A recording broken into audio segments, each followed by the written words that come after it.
하나님께서 허락하신 행복한 안식일,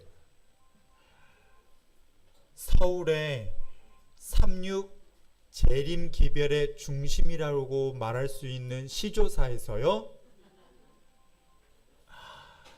기도의 탑을 매일매일 쌓고 있는 특별한 교회 장희동 교회에 함께 참여해서 예배를 드릴 수 있는 특권을 주신 하나님께 감사합니다. 또 이 시간에 하나님을 만나는 아름다운 일이 성도님과 또 저 사이에서 역사하시는 성령님을 통하여서 이루어지기를 기도합니다. 지난 화요일과 금요일 또 저는 성도님들과 함께 창조론, 천연계 속에 있는 하나님의 이야기를 함께 나누는 시간을 가졌었습니다. 지난 화요일 시간에는요, 그들은 항상 어떤 재미있는 것을 발견하였으며 그것은 그들의 마음을 창조주께 대한 더욱 깊은 사랑으로 충만하게 하였으며 새로운 감사를 표시할 수 있게 하였다. 부조화 선지자에서 엘렌 G. 화이트 여사가 천연계 속에서 하나님을 묘사했을 처음 아담과 하와를 돌아보면서 하는 이야기였었습니다. 하나님께서 천연계 속에서 어떤 이야기를 담아 놓으셨는지에 대한 이야기를 나누었었습니다. 화요일 속에서는요, 하나님께서 태양을 우리에게 나누어 주셨고 그 태양이 빛과 에너지의 원천이 되며 그 속에 하나님의 사랑이 우리들에게 어떻게 전달되게 준비하셨는지를 저희들이 함께 이해를 했었습니다. 그리고 아름다운 꽃, 그 꽃이 왜 아름답고 그 아름다운 꽃을 보게 하신 하나님이 어떤 마음으로 우리들에게 전달되게 하셨는지를 우리가 함께 이해했습니다. 기억하시지요? 네, 감사합니다. 어제는요, 저희들이 우리를 위해서 준비해 주신 그 천연계가 어떤 마음인지를 또다시 한번 확인했습니다. 이사야 45장 18절요, 여호와께서 하늘을 창조하셨다. 그분은 땅을 만드신 하나님이시다. 그러나 주께서 헛되이 창조하신 것이 아니라 땅 위에 사람이 살 수 있도록 만드셨다. 여기 헛되이 창조하신 것이 아니다라는 말은 완벽하게, 완전하게 만드셨다. 그런데 그 완전한 천연계가 목적이 있는데 그 목적은 그 안에 살 수 있는 사람들이 행복하게 살 수 있도록, 하나님이 사람들이 행복하게 살 수 있는 가장 완벽한 조건, 유지할 수 있도록 만드셨다. 그런데 그 안에 있는 별, 새, 꽃, 돌, 곤충들이 사람들이 살 수 있는 어떤 완벽한 조건을 유지하고 이어가고 있는지를 어제 저희들이 함께 했었습니다. 기억하시지요? 새, 꽃, 그리고 돌, 그리고 곤충까지요. 이런 모든 것들이 우리를 위한 가장 아름다운 조건을 유지하는 사명을 가지고 있다. 그 사명을 유지하기 위해서 각 개체마다, 각 종류마다 하나님께서 어떤 특별한 선물들을 주셨다라는 것들을 우리가 확인했습니다. 그 특별한 선물을 받은 곤충들, 그리고 꽃, 새, 돌들도 그 일들을 감당할 때 한 번도 거절하지 않거나 한 번도 불평하지 않았다. 이유는요, 그 모든 사명들을 감당하게 하신 하나님을 의지하고 있었기 때문이다. 우리도 하나님을 의지하면, 우리에게 일을 맡기신 하나님을 의지하면 우리의 축복도 우리의 행복도 하나님께 달려 있다는 걸 알게 될 것이다. 교육에 있는 부분들을 함께 다시 한번 확인하겠습니다. 노란 부분을 제가 읽겠습니다. 우리는 천연계의 사물과 생활상의 일과를 지배하는 법칙에 의하여 우리도 지배되어야 하며 또 이 법칙들은 우리의 행복을 위하여 주어진 것이고 이것을 순종할 때에만 참된 행복과 성공을 찾을 수 있다는 사실을 보여주라. 여기 자연을, 천연계를 지배하는 법칙, 그건 그들이 진행하고 있는 사명들을 우리 눈에서 볼 때입니다. 새들이 노래하는 법칙 지워지지 않죠. 사라지지 않습니다. 사람은 노래할 때요, 상황에 따라서 노래합니다. 기분이 좋거나 또 노래가 필요되게 되어질 때요, 힘들고 어려울 때는 당연히 잊어버리지요. 바쁠 때도 잊어버립니다. 그렇지만 새들은 그렇지 않습니다. 새들 무수히 바쁜 그 여름에도 노래하는 것 잊어버리지 않습니다. 이유는요, 하나님께서 새에게 노래를 주셨기 때문에 그렇습니다. 하나님께서 새들에게 노래를 주셨는데 그 노래가 우리들에게 위안이 되기 때문에요. 아닌가요? 그러시죠? 이걸 저희들은 법칙이라고 그럽니다. 천연계에서 말하는 법칙들이 무수히 많습니다. 그런데 그 법칙들을 지키는 천연계의 모든 개체들은 선택하지 않습니다. 100% 순종합니다. 이유는 그걸 허락하신 하나님이 그들의 안전과 생명을 지키고 있다는 걸 믿고 있기 때문에 그렇습니다. 사람은 하나님으로부터 받은 모든 일들을 이해한 다음에 순종할 수 있도록 하나님께서 주셨습니다. 배려로요. 우리가 그걸 받아들이면 우리에게도 축복이 100% 있게 된다라는 걸 생활 속에서 경험할 수 있습니다. 우리가 천연계수를 통하여서 알 수 있는 것이다 라는 것, 어제 우리가 함께 느끼고 배웠습니다. 오늘은요, 여러분들과 함께 남은 무리의 사명과 창조론이라는 이름으로 함께 하도록 하겠습니다. 이런 특별한 창조론을 우리가 배우고 우리가 알고 있어야 하는 이유가 뭘까? 라는 것에서 함께 출발합니다. 자, 우리가 알고 있듯이요, 세상의 역사를 대쟁투 역사라고 이야기합니다. 그 대쟁투의 역사를 비교한다면 이렇게 악이라고 말할 수 있는 사단과 선이라고 말할 수 있는 예수님, 두 번의 싸움입니다. 사단과 예수님의 쟁투라고 말할 수 있습니다. 이거는 어디에서부터 시작됐냐면 하늘에서부터 시작되었습니다. 그 하늘에서부터 시작된 사단과 예수님의 그 대쟁투는 예수님의 재림, 그래서 악이 다 끝날 때까지 이어집니다. 그 대쟁투를요, 이렇게 네 번의 싸움으로 우리는 구분해서 이해하고 있습니다. 근데 그 네 번의 싸움 중에서 지금 우리는 어디에 있어요? 요 네 번째 싸움에 우리 모두가 함께 있습니다. 남은 자손이 우리고, 그리고 사단과 싸우고 있습니다.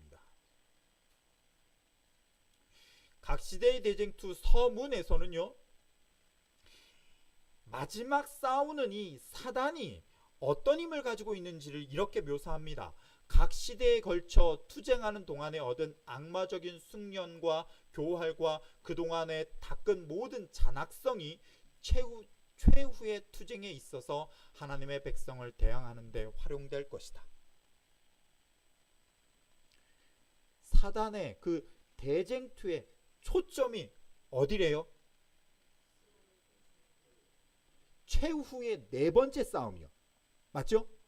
그 최후의 네 번째 싸움을 위해서 사단은 그때까지 경험을 통하여서 쌓았던 모든 지식, 방법, 모든 걸 총동원해가지고 이제 대적한다. 네 번째 싸움은 대상에게, 그 네 번째 싸우는 대상이 누구예요? 우리죠. 남은 무리요. 우리입니다. 그렇게 긴장해가지고 철저하게 준비해서 싸우는 사탄, 그 사탄과 우리, 사탄과 싸워야 하는 우리, 어떤 무기를 가지고 계십니까? 여러분은 어떤 무기를 가지고 계셔요? 하나님의 말씀 맞나요? 예, 우리가 가지고 있는 무기 이거입니다. 세 천사의 기별이요. 마지막 남은 무리가 가지고 있는 사단과 싸워야 될 무기, 그게 세 천사의 기별입니다. 맞죠? 네. 그럼 그 세 천사의 기별 읽겠습니다. 첫 번째 천사의 기별입니다. 제가 읽겠습니다. 또 보니 다른 천사가 공중에 날아가는데 땅에 거하는 자들 곧 여러 나라와 족속과 방언과 백성에게 전할 영원한 복음을 가졌더라. 그가 큰 음성으로 가로되 하나님을 두려워하며 그에게 영광을 돌리라. 이는 그의 심판하실 시간이 이르렀음이니 하늘과 땅과 바다와 물들의 근원을 만드신 이를 경배하라 하더라. 첫 번째 천사의 기별입니다. 이 첫 번째 천사의 기별을 분해해서 그 안에 어떤 소중한 기별이 담겨져 있는지를 말하는 학자들은 이렇게 이야기합니다. 첫째 천사의 기별 속에 포함되어 있는 내용입니다. 그리스도의 삶에 대한 회개의 기별이 이 안에 담겨져 있다. 조사 심판의 기별이 이 안에 담겨져 있고 안식일의 기별이 이 안에 담겨져 있다. 그리고 율법에 대한 회복의 기별이 이 안에 담겨져 있다. 그리고 다섯 번째요, 진화론을 막는 기별이 이 안에 담겨져 있다. 다 아시는 내용이시죠? 회개의 기별, 믿음으로 말미암은 의, 조사 심판, 안식일 기별, 그리고 율법. 안 들어보신 거 있으십니까? 한 번 더요? 다 아시죠? 그러면 1번부터 4번까지의 기별은 아주 중요합니다. 그런데 그 중요한 기별과 동등선 위에 있는 진화론은 얼마나 알고 계십니까? 이 진화론을요, 첫 번째 천사의 기별 속에 담아놨다고 표현하는데, 이 첫 번째 천사의 기별 속에 진화론을 담아놓은 이유는, 진화론을 담은 것이 아니라 진화론과 대적해야만 하는 창조론 담겨져 있다고 그러잖아요.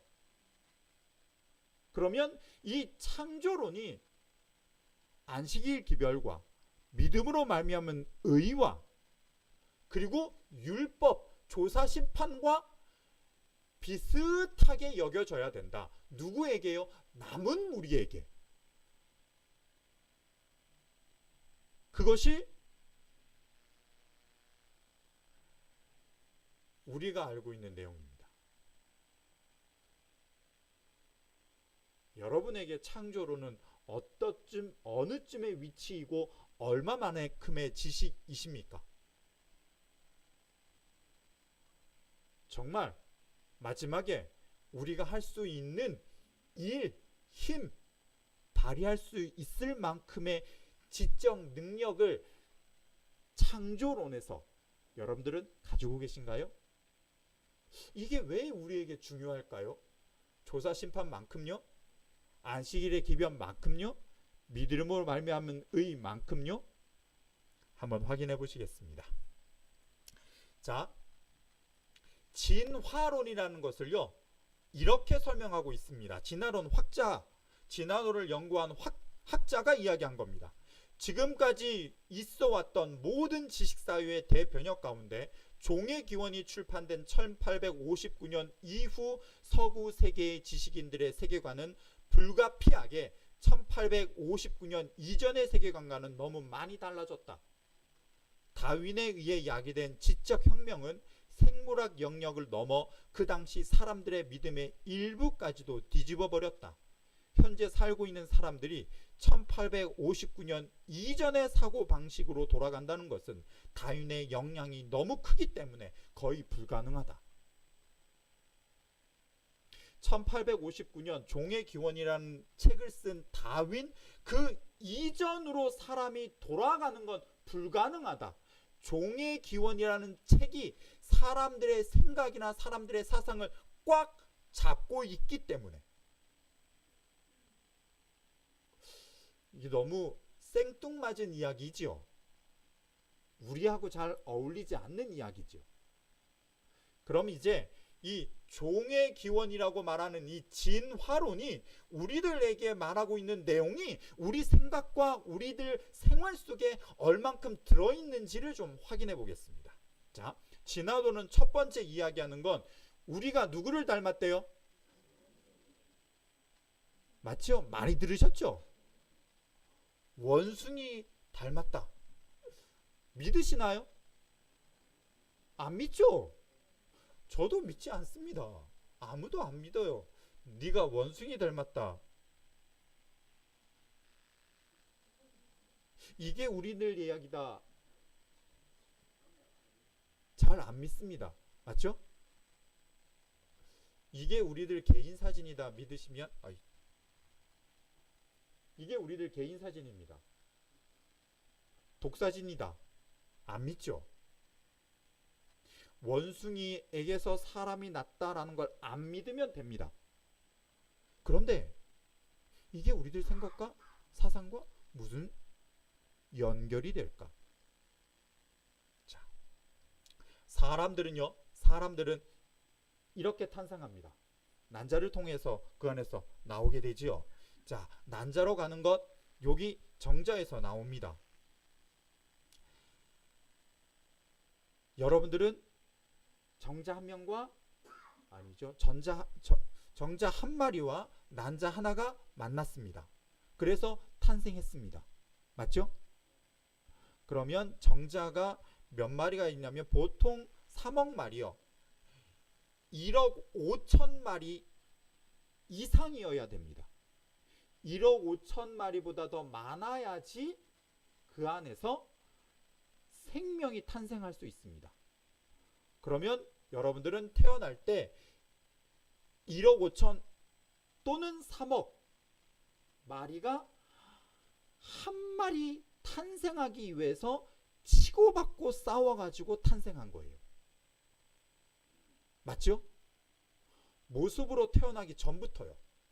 생명이 태어나기 전부터 아주 치열하게 그렇게 말합니다.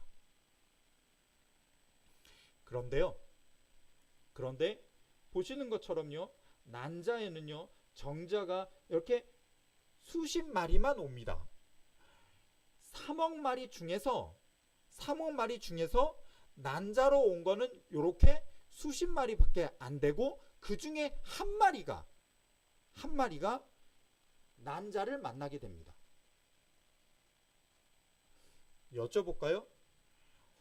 50명하고 싸우는 게 편하시겠습니까? 5명하고 싸우는 게 편하시겠습니까? 조금 더 늘려볼까요? 1억 5천 대 1로 싸우는 게 편하시겠습니까? 3억 대 1로 싸우시는 게 편하시겠습니까?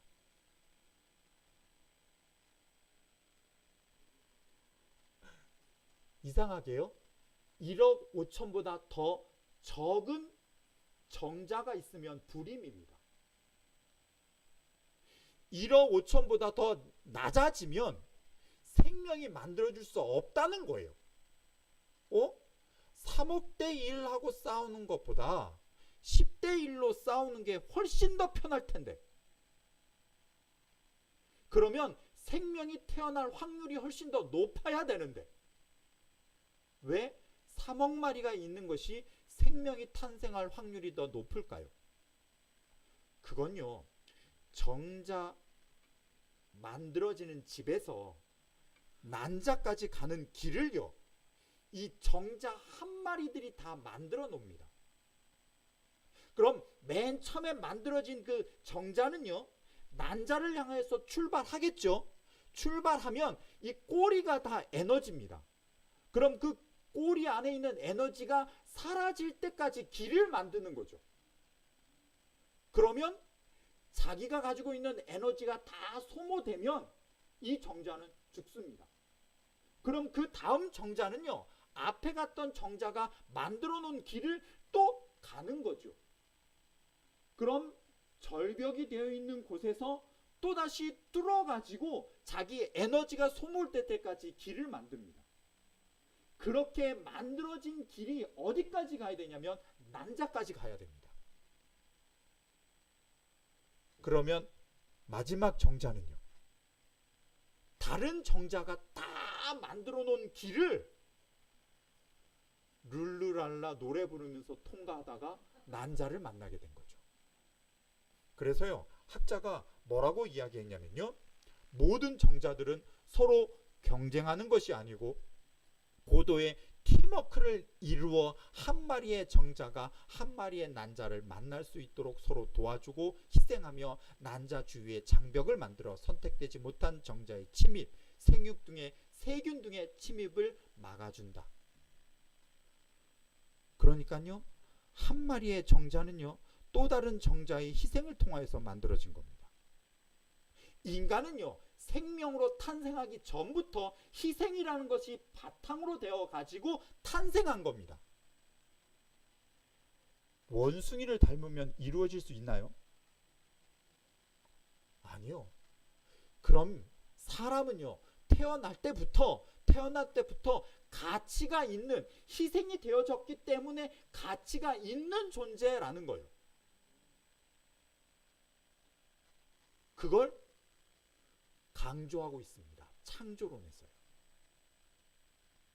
우리가 누구의 모습을 그대로 다 담고 있어요? 하나님이에요. 하나님의 모습을요, 얼굴부터 품성, 그것부터가 아니라 본성, 생명의 기운까지 하나님으로부터 다 부여받은 거거든요. 그 가치를 반대하는 게 누구예요? 그게 진화론이에요. 진화론은요, 단순히 원숭이에 대한 이야기가 아니라 인간이 하나님의 모습, 하나님으로부터 부여받은 가치를 가지고 있다라는 걸 부인하려고 만듭니다. 원숭이이다라는 걸 거절하는 것이 아니라 하나님으로부터 부여받은 가치가 있다라는 걸 거절하게 만드는 것이 진화론입니다. 우리 모두 가치를 가지고 있습니다. 태어날 때부터요. 이 가치를 위해서 누가 오셨어요? 예수 그리스도, 그분께서 오셨습니다. 하나님이 부여된, 아니 하나님의 모습, 하나님의 품성, 하나님의 생명의 기운이 포함되어 있는 이 인간의 가치를 포기할 수 없으셨기 때문에 그분은 자신의 가치를 다 내려놓으시고 십자가 위에 올라가셨고, 그리고 희생되셨습니다. 인간 안에 있는 가치를 회복하기 위해서요. 그게 우리의 가치입니다. 옆에 사람 보실래요? 그 가치가 느껴지십니까? 네, 이 가치로 함께 있는 것이 우리입니다. 그런데요, 또 다른 이야기 하나 할까요? 이제 진화론은 두 번째, 진화론이 주장하고 있는 두 번째 이야기입니다. 여러분들이 잘 알고 있는 이 진화론 학자 리차드 도킨슨이라는 사람입니다. 이 사람이 쓴 책이 이기적인 유전자라는 책입니다. 그리고 여기 이 사람이 쓴 에덴의 강, 이 사람이요, 지금 현 시대에 살아있는 지식인 중에 세 손가락 안에 드는 사람입니다. 그래서 이 사람의 책은 꼭 읽어봐야 된다라고 대학생들에게 강조되고 있는 사람입니다.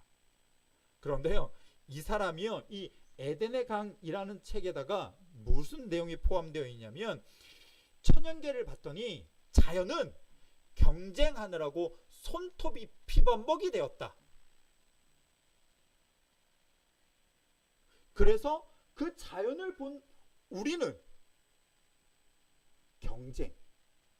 생존을 위해서 경쟁해야 된다. 생존을 위해서 경쟁, 그건 자연스러운 것이고 경쟁을 통해서 얻어진 모든 결과는 인간들이 다 수용해야만 한다. 내가 조금 더 나아지기 위해서, 내가 좀 더 높아지기 위해서, 내가 조금 더 좋은 환경에 있기 위해서. 자연 설계가 하나의 완벽하게 설계된 자비로운 곳이라는 당시의 관념을 뒤집어 엎고 생존을 위한 경쟁의 장이라는 개념을 집어넣었습니다. 누가요? 다윈이요. 다윈이. 자, 이 얘기가 우리들한테는 별로 크게 느껴지지 않으시죠? 아닌가요? 자, 여쭤볼까요? 이 벌은요, 이게 접시꽃이거든요. 접시꽃에서 죽었어요. 죽은 거를 찍은 겁니다. 그러니까 이 꿀벌은요, 죽을 만큼 일을 한 거죠. 그러면 이 꿀벌이 왜 이렇게 죽을 만큼 일을 할까요?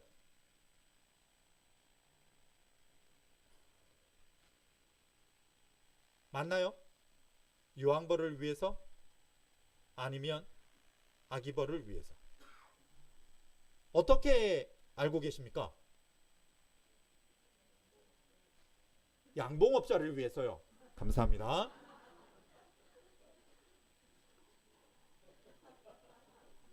우리하고는 상관이 있나요? 어떻게 해요? 그러면 그거 잠깐 쉬면 안 되나요? 그러니까 이 사람이, 죄송합니다. 이 꿀벌이 열이 나고 허리가 아프고 너무 힘들어서 오늘 하루만 쉬자. 그리고 몸이 괜찮아지면 나오면 되지 않을까요? 결론부터 말씀드린다면 꿀벌이 통해가지고 만드는 건 수분입니다. 그 수분을 통해서 만들어지는 건 열매이고요. 그 열매를 통해서 먹어야 되는 건 인간입니다. 인간이 먹는 음식의 60%, 그건 곤충이 이렇게 수분되어진 결과물을 우리가 먹는 겁니다.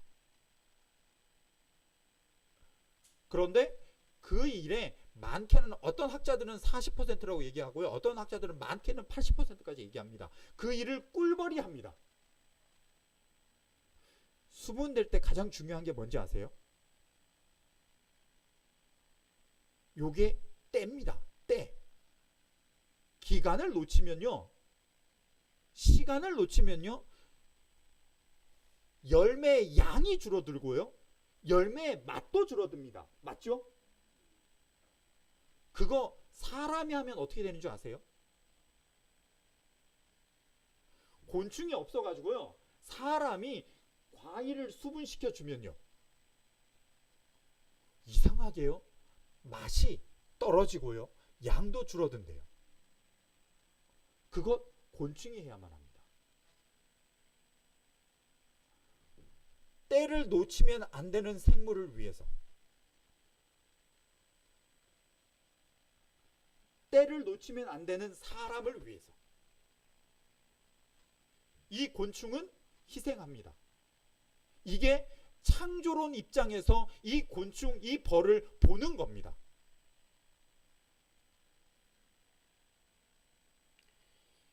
여왕벌을 위해서, 아기벌을 위해서, 자기가 잘 살기 위해서 경쟁하는 모습이 아니라는 거죠. 무당벌레는 왜 예쁠까요? 이 빨간 색깔 사람이 보면 우와 하지요. 아닌가요? 예쁘죠?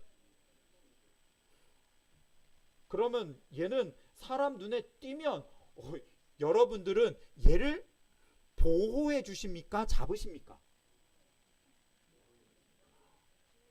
사랑하는 마음으로 보호하기보다는 호기심의 마음으로 잡거나 만져보려고요. 그러면 얘는요, 살기 위해서는 이 빨강색을 없애야 됩니다. 맞죠?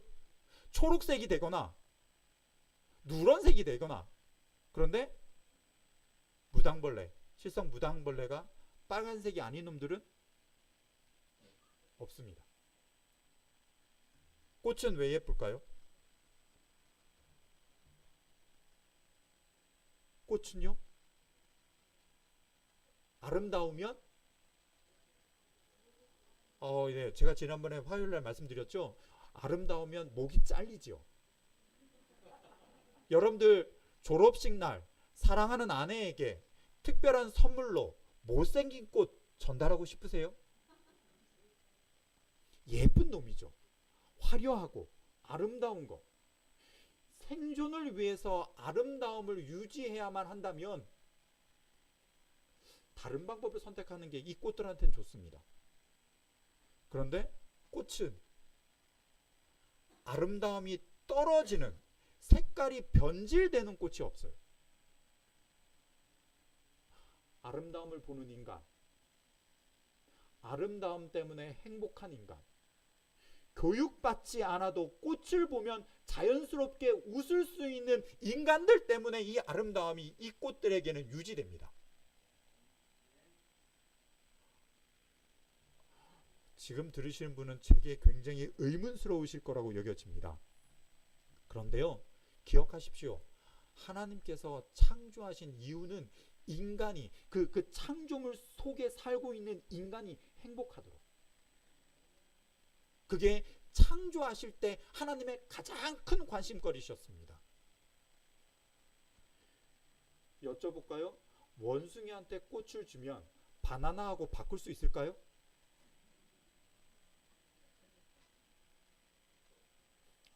아무리 똑똑한 강아지도, 아무리 똑똑한 개도 꽃을 찾아가지고 그 옆에서 하루 종일 우와 감탄의 이야기를 하지 않습니다. 그런데 사람은 그렇게 해요. 사람은 그렇게 한다니까요. 사람은요, 먹는 게 없어라도 꽃 하나 선물 주면 감동받아서요 눈물 흘릴 수도 있습니다. 이 아름다운 꽃을 이렇게 화려하게 하나님께서 만드셨다면 하나님의 머릿속에는요 절대 원숭이가 있거나 동물이 있었다고 생각하지 않을 수 있습니다. 하나님은 이 화려함, 그걸로 행복할 수 있는 인간이 하나님의 마음속에 있었다라고 우리가 생각할 수 있습니다. 그런데 천연계를 보는 진화론은요, 이 모든 게 자기들의 생존과 그 안에서 있는 경쟁을 통하여서 살아남는 것이 목적이다라고 말합니다. 이 이야기가 어디부터 왔을까요? 자, 하나님께서 인간을 창조하셨습니다. 창조한 인간에게 하나님께서 하지 말라고 하신 것이 있으셨습니다. 선악을 알게 하는 나무는 먹지 말라. 먹는 날은 너희가 정령 죽게 되리라. 그런데 그 사람에게 누가 왔어요? 사단이 왔습니다. 사단이 와가지고 뭐라고 이야기하냐면 먹으면 죽지 않는다. 너희가 눈이 밝아져서 누구처럼 된다고요? 하나님처럼 된다고요. 하나님처럼 된다고요. 하나님처럼 되면 하나님이 필요한 존재일까요? 필요하지 않을까요? 인간은요, 태어날 때부터요, 하나님한테 의존적인 존재입니다. 하나님께서 주신 생명으로, 하나님께서 주신 은혜로, 하나님과 함께하는 축복으로 살 수 있는 것이 인간이었었습니다. 그걸 인정하는 것이 선악과를 먹지 않는 것이고, 그걸 인정하는 것이 생명과를 먹는 것이었습니다. 그게 에덴 동산의 법칙입니다. 맞죠? 그런데요, 사단은요, 인간에게 너 하나님 없이 살 수 있다. 네 혼자 살 수 있다. 라고 말합니다. 그래서 따먹죠. 하와가요. 우리는 그걸 죄라고 말합니다. 그런데 이 죄를 시작하게 된 존재가 누구예요? 사단이요. 사단이 그 일을 시작하게 된 것, 이유를요, 부조화 선지자는 이렇게 말합니다. 최상권을 얻고자 하는 그의 욕망은 다시 일어나고 하나님과 동등한 지위를 갈망하였다. 하나님과 같은 위치를 자기를 올린 거예요. 그러면 하나님이 필요 없는 존재가 자기가 된 거죠. 자기는 피조물임에도 불구하고 하나님이 없는 존재, 하나님만큼 높아지는 존재. 그래서 죄를 범하게 되고 그는 루스벨에서 사단이라는 이름으로 바뀌어지게 됩니다. 그 사상을 가지고 그대로 하와를 유혹한 거죠. 하나님처럼 된다. 너 혼자 살 수 있다. 그런데요, 그걸로 끝나지 않았습니다. 하와에게로 그대로 끝나지 않았습니다. 자, 노아 홍수 때를 한번 볼까요? 창세기 6장 2절, 3절, 5절에 있는 말씀입니다. 하나님의 아들들이 사람의 딸들의 아름다움을 보고 자기들의 좋아하는 모든 자로 아내를 삼은지라 이는 그들이 육체가 됨이라. 여호와께서 사람의 죄악이 세상의 관영함과 그 마음의 생각의 모든 계획이 항상 악할 뿐임을 보시고. 마지막 때가 어느 시대 때하고 똑같다고 그러나요? 네? 노아의 때와 똑같다고 말합니다. 그러면 죄악이 가득 찰 때의 그 모습이 어땠을까요? 그 어떠한 모습인지를 상세하게 나열하면 지금 살고 있는 우리가 우리의 생활을 조금 더 조심할 수 있지 않을까요? 부조화 선지자는요, 그때의 모습을 이렇게 묘사합니다.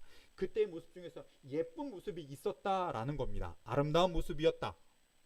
죄악이 있었음에도 불구하고 천연계는 아름다웠다. 그런데요, 빨간 부분을 제가 읽겠습니다. 그들은,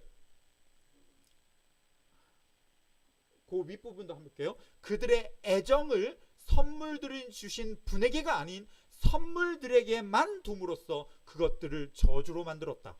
그들은 금, 은, 보석과 상품의 목재를 써서 그들 자신을 위하여 주택을 건축하였고요. 그들의 가옥을 가장 공교한 솜씨로 아름답게 꾸미는 데 있어서 다른 사람들을 앞지르려고 노력하였다. 그들은 그들의 교만과 마음의 욕망을 만족시키기만을 추구했으며 쾌락과 사악의 길에 빠졌다. 마음에 하나님 두기 싫어한 그들은 얼마 안 있어 그분의 존재까지 부인하기에 이르렀다. 그들은 하나님 대신에 천연계를 숭상하였다. 그들에게 있어서요, 모든 생활들이 악했다는 걸 상세하게 나열할 필요가 없었대요. 그걸 아우르는 말 한마디는 하나님 두기를 싫어했다. 하나님의 존재를 그들에게 잃어버렸다. 이것이 그들의 죄악들을 서술할 수 있는 가장 짧은 말입니다. 이 말이요, 여기서 끝나지 않습니다. 사사시대 때의 죄악들을 한번 볼까요? 그때에는 이스라엘의 왕이 없으므로 사람마다 뭐라고요? 뭐에 오른 대로? 자기 소견에 오른 대로. 이 말이요, 사사기에는 2번 언급됩니다. 아시다시피 사사기 21장 25절은 사사기의 마지막입니다. 사사기의 시대 때를 다 통틀은 한마디로 문장을 줄였더니 그 말이 자기의 소견에 오른 대로 행했다. 이 소견이라는 말이 뭐냐면요, 눈이에요. 눈. 소견이 의견이 아닙니다. 눈에 보는 대로. 이게 히브리 말입니다. 이스라엘 사람들은요, 자신의 눈에 보는 대로 행했다고요. 하와로 넘어가 볼까요? 하와가요, 사단이 준 선악과를 볼 때 사단이 뭐라고 말했냐면, 눈이 밝아져서 너는 하나님처럼 될 거다. 그랬더니 하와가요, 그걸 보았더니 이건 먹음직하고 보암직하고 지혜롭게 할 만큼 탐스럽기도 했다. 눈에 본 대로 행했어요. 하와가요. 하나님 없습니다. 이스라엘 사람도 하나님 없습니다. 자기의 눈에 보이는 대로 행했다고요. 이게 죄입니다. 여기 다니엘 8장에는요, 열왕들의 모습들이 나옵니다. 이 예언되어 있는 열왕들의 모습이에요. 근데 그 등장하는 열왕들을요, 뭐라고 묘사했냐면 다 스스로 강대하더라. 스스로 심히 강하여져서 스스로 큰 체하고. 여기 하나님 없습니다. 그게 하나님의 백성들을 적대하고 싸우는 밖에 있는 백성들의 모습입니다. 신약 시대 때요, 사람들의 모습을 이렇게 묘사합니다. 저희가 마음에 하나님 두기를 싫어하매. 로마서 1장 28절입니다. 이 로마서 1장 28절을요, 쉬운 성경과 현대어는 이렇게 말합니다. 사람들이 하나님을 아는 것을 하찮게 여겼다. 인간이 하나님을 버리고 또 인정하지 않았다. 지금 우리를 돌아볼까요? 우리 주변을 돌아볼까요? 사람들의 모습은 어떻습니까? 지금 이 모습 아닌가요? 하나님을 인정하면 왕따가 되죠. 기업에서도요, 사람들의 친구 관계에서도요.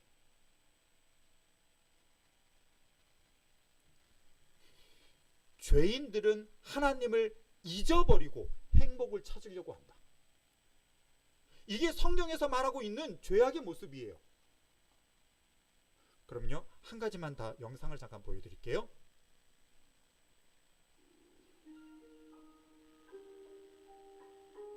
대한민국의 초딩으로 사는 길. 내가 잊고 싶은 두려움은 우리 가족이 나에게 대해서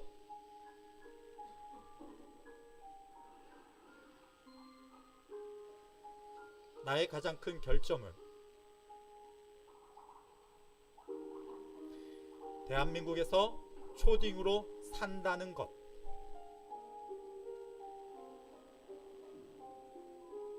초등학생 10명 중 9명이 가외. 평균 3.13개.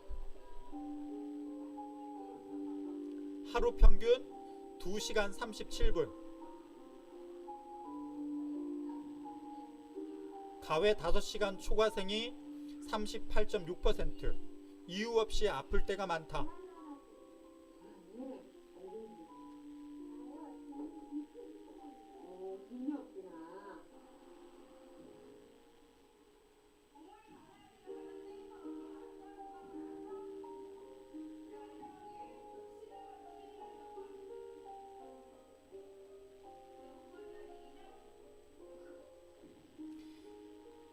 열 명 중 7명 학교 가기 싫다. 학교 가기 싫은 이유? 학원에서 이미 배운 것을 똑같이 반복해서.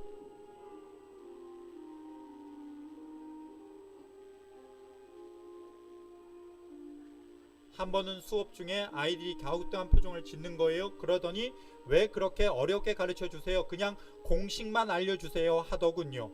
강남의 한 초등학교 교사.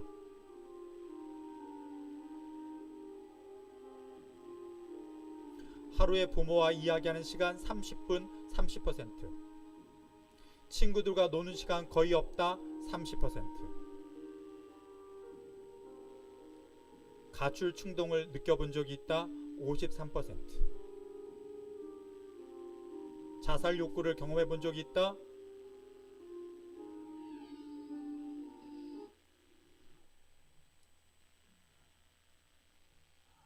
방금 읽었던 그 내용은요, 방금 보셨던 그 영상을 제가 끝까지 보여드리지 못해서 죄송합니다. 나중에 필요하시면 말씀하시면 제가 보내드릴 수 있습니다.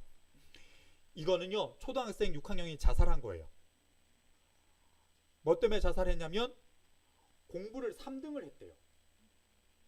2등을 하다가 3등을 했대요. 그래서 자살했습니다.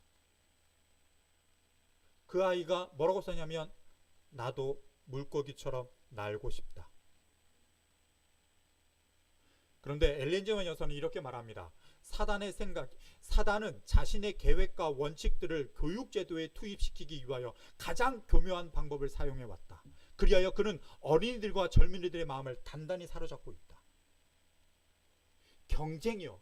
그 경쟁이 누구에서부터 시작된다고 이야기하냐면 사탄이요. 사탄이 경쟁을 집어넣었대요. 그래서 그 경쟁을 집어넣어서요, 사람들이 하나님을 잊어버리게 만들고 하나님 없이 내가 살아남을 수 있도록 노력하게 만든대요. 그 경쟁이 교육에서부터 시작됐기 때문에 그걸 타고 모든 사람들의 생각과 모든 사람들의 생활을 다 잡고 있답니다. 그래서 사람들은 그 전으로 돌아갈 수가 없대요. 여쭤볼까요? 여러분들 성경을 왜 많이 읽으세요?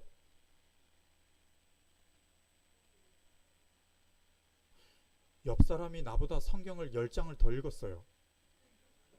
그러면 나도 오늘 성경을 적어도 11장은 읽어야 되지 않나? 생각해 보신 적 없으세요? 그러세요? 옆 교회는 사람들이 너무 많네? 와, 우리도 저 정도 교회는 돼야 되지 않을까? 생각해 본 적 없으세요? 내가 차를 몰고 가요. 나는 걷는 사람보다는 조금 더 편하지. 생각해 본 적 없으세요? 나는 옷을 입어요. 이 옷이 나한테 적당할까? 나한테 예쁠까? 라고 생각하는 게 옆 사람하고 비교해서 그렇지 않으세요?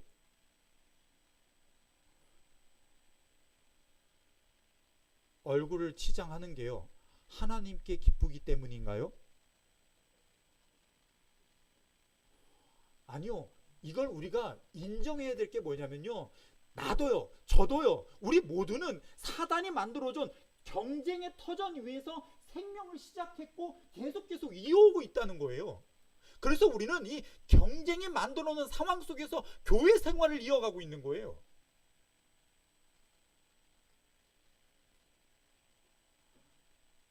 하나님, 그분과 연결된 게 아닙니다. 우리가 연결되는 거요, 그거 다 하나님과 함께 연결될 때입니다. 하나님과 함께 연결될 때요. 제가 읽겠습니다. 조금 이사야 44장 21절입니다. 읽어주시겠습니까?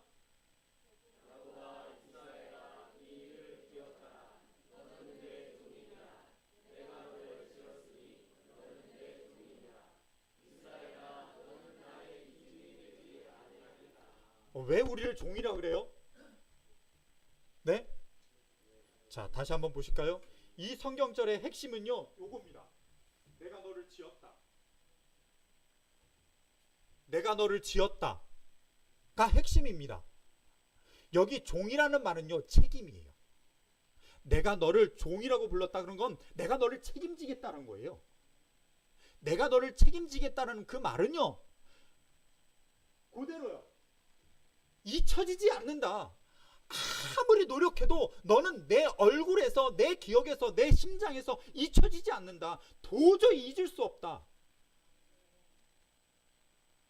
이게요, 이게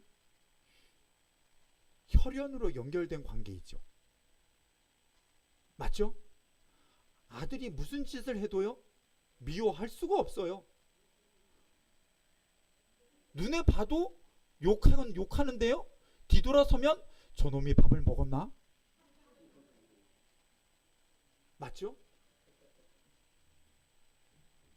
읽겠습니다. 나의 삶을 먹고 나의 살을 먹고 나의 피를 마시는 사람은 누구든지 내 안에 있고 나도 그 사람 안에 있다.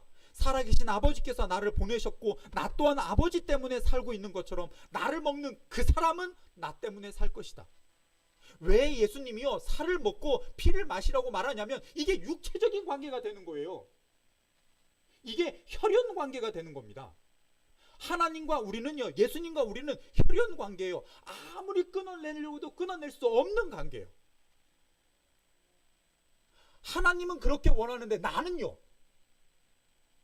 하나님은 나한테 너 절대 잊을 수 없는 존재다. 그런데 나는요, 가끔 하나님을 만나요. 하나님하고 끝까지 연결되어야 되는데 나는 한 번도 물어보질 않습니다. 하나님한테요. 하나님이 나를 책임질까요? 의심하죠. 나한테 지금 없는 게 너무 많거든요. 나한테 지금 안 되는 게 많아요. 그런데 이게 잘 될까요? 지금 나한테 못하는 게 많은데 내가 잘 될까요? 하나님은 나를 혈연 관계로 이렇게 잡고 있는데 나는 의심하죠. 그런데 이걸 누가 만든 거예요? 사탄이요. 사단이요. 이렇게 만들어 놓고 우리를 그 가운데로 끌어냅니다. 그게 진화론이에요. 그러면 창조론은 뭐예요? 하나님이 날 만드셨습니다가 아니라 하나님이 나를 만드셨기 때문에 나도 그분을 믿는다. 나도 그분 안에서 살아간다. 나도 그분과 함께한다. 이거 누가 말해야 되는지 아세요? 그게 우리가 얘기해야 됩니다. 왜요? 제가 찾는데요. 진화론이 시작된 해가 1859년요. 1831년에요. 이 다윈이요. 진화론을 시작하기 위해서 배를 타고 연구를 하기 위해서 출발합니다. 1831년 무슨 일이 시작된지 아시죠? 재림 운동의 시작, 윌리엄 밀러가 그때 시작했거든요. 1859년 종의 기원을 선포합니다. 책을 출판해요. 그런데요, 다윈의 이야기를 보면요, 종의 기원을 오래도록 출판하기 위하여 준비했다가 아니에요. 그런 연구했는데 자료를 가지고 있었대요. 그런데 어느 날 친구가요, 자기한테 무슨 자기가 쓴 논문이라고 하나 보내줬대요. 그랬더니 자기가 연구한 내용하고 너무 똑같다는 거예요. 그래서 자기는 불이 나게 준비해가지고 책을 출판했다. 그게 종의 기원이에요.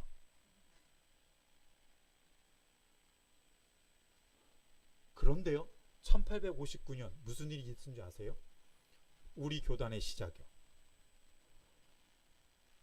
1859년에 우리 교단이 시작됩니다. 이게 헌금 제도가 만들어졌고요. 1861년 우리 교회가 조직됩니다. 왜 우리 교회가 1861년에 조직됐을까요? 그건 저는 믿는 게요, 종의 기원을, 진화론을 온몸으로 반박하여서 막아서야 될 기별 우리가 가지고 있거든요. 우리가 그 일을 해야 되거든요. 돌아보세요. 경쟁이 주관하지 않는 건 하나도 없습니다. 경쟁이 다스리지 않는 곳 하나도 없습니다. 그런데요, 그 속에서 하나님 믿고 하나님과 함께하는 것이 이렇게 행복하고 이렇게 아름다운 것이다. 누가 드러내야 될까요? 누가? 우리가요. 새 천사의 기별을 믿고 있는 우리가요. 우리의 삶 속에서 하나님을 믿고 있으면 이렇게 아름답다. 하나님을 의지하면 이게 가장 큰 행복이다. 하나님께서 우리를 이렇게 만드셨다. 그분을 따라가는 사람들의 마지막은 이런 모습이다. 우리가 보여줘야죠. 그것 때문에 하나님이 우리를 선택하셨습니다. 마지막 남은 무리, 그 사명을 가지고 있는 우리가 이 일을 감당해야만 합니다. 아시죠? 하나님의 선택에는 결코 후회하심이 없으십니다. 하나님은 우리를 남은 무리로 선택하셨습니다. 이 일을 감당하고 이 일을 할 수 있다 믿고 계시기 때문에 우리를 선택하셨습니다. 우리를 선택하신 하나님은 결코 후회하심이 없으십니다. 우리를 믿고 계시기 때문에요. 자, 이제 장희동 교회 성도님들 모두 하나님을 믿고 그분과 함께 하시기를 주님의 이름으로 간청드립니다. 우리를 선택하신 그분이, 우리를 부끄럽게 여기지 아니하시는 그분이, 마지막 가장 아름다운 축복을 우리에게 베풀어 주실 그분이 우리와 함께 한다는 걸 믿고 그분을 의지하고 그분과 함께 살아가는, 그분을 의지하고 그분께 물어보고 그분과 함께 동행하는 우리 모두가 되길 간절히 소원하면서 말씀을 드리겠습니다. 기도하시겠습니다. 우리를 사랑하신 하나님,